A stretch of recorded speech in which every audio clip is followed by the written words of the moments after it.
আসসালামু আলাইকুম গাইজ। আজকে পবিত্র জুম্মার দিন, আর এই জুম্মার দিনে আমি আর শাকিল একটি মসজিদে যাচ্ছি নামাজ পড়তে, এবং কি সেই মসজিদটি কিন্তু আমাদের মহল্লার না, সেই মসজিদটি কিন্তু একটু দূরে। তো আমরা ব্লগ করতে গিয়ে সেই মসজিদটি দেখেছিলাম, এবং কি আমাদের মনে স্বাদ জাগে যে আমরা সেই মসজিদে একদিন নামাজ পড়তে যাব। তাই আজকে জুম্মার দিন, তা আমরা রেডি হয়ে চলে আসলাম সেই মসজিদের পথে। আমরা ইতিমধ্যে একটি মাঠের ভেতর দিয়ে যাচ্ছি সেই মসজিদটিতে, আর ওটি কিন্তু প্রায় 1 কিলোমিটার দূরে হবে না শাকিল? 1 কিলোমিটার দূরে হবে। আর দেখুন, মাঠের ভিতর দিয়ে যাচ্ছি, তো এই মাঠটি কিন্তু আমাদের খুবই প্রিয় মাঠ, এলাকার মাঠ, প্রিয় তো হবেই। আমাদের এই মাঠে অনেক আপনার শস্য আবাদ হয়। কোন দিক দিয়ে যাবো শাকিল? আমরা কিন্তু রাস্তা ধরে চলে যাচ্ছি, যেতে যেতে আপনাদের সাথে কথা বলছি, খুবই ভালো লাগছে, আপনারা সাথে আছেন তাই। এই যে দেখুন, ইতিমধ্যে আমরা একটি ঘাসের জমির ভেতর দিয়ে এগিয়ে চলেছি সেই মসজিদের দিকে।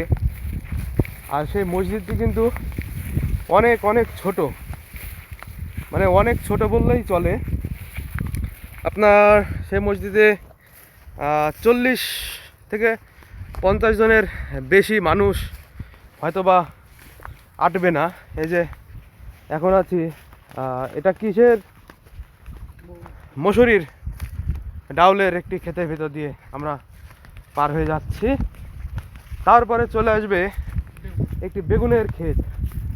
সেই সাদা ডিম বেগুনের কথা আপনাদের আমি বলেছিলাম, সেই ডিম বেগুনের জমির আইল দিয়েই কিন্তু আমরা চলে যাচ্ছি। এখন ঢুকবো সেই বেগুনের জমির ভেতর দিয়ে।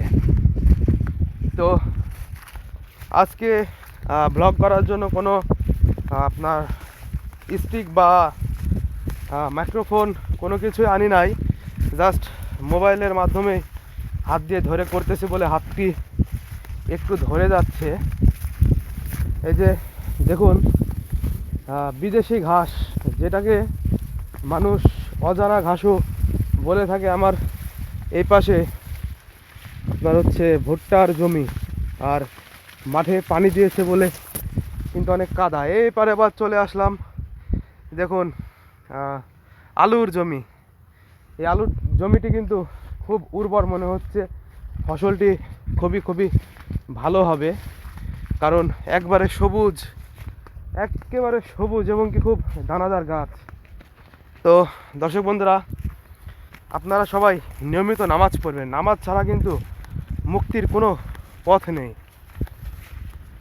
যদি প্রতিদিন 5 ওয়াক্ত নাও পড়তে পারেন, শুক্রবারে মানে মসজিদে যাওয়া কিন্তু ফরজ একেবারে। যদিও নামাজ 5 ওয়াক্ত পড়া মুসলমানদের জন্য ফরজ, কিন্তু অনেকেই কিন্তু আপনার সপ্তাহে একদিনও বা 1 ওয়াক্ত কিন্তু মসজিদের ধারে কাছে যায় না।